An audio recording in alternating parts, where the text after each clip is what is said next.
Clark, Maryland, a documentary takes a look at who were the enslaved ironworkers at the Catoctin Furnace and what happened to their community. Our Michaela Newton takes a deep dive into the Smithsonian Channel's America's Hidden Stories Forged in Slavery.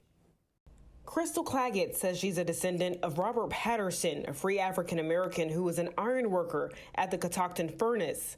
I hope that it inspires someone else to not give up in doing their family history. I never dreamed that I would find my third great-grandfather's father. At least 271 enslaved Africans made up the bulk of Catoctin Furnace's earliest workers.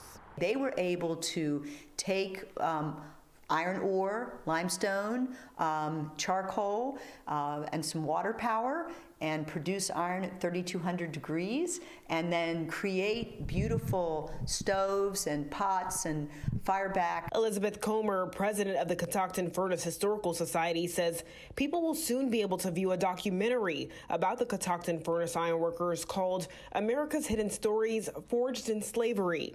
The Smithsonian Channel began filming the documentary in 2021. It's really the story, though, of the enslaved Africans and the free African Americans who were the skilled laborers here. But being featured in a documentary like this it's new ground for us. And now there are high hopes that more people can trace their lineage to the ironworkers like Crystal did. Really exciting to be able to tell my ancestors' story.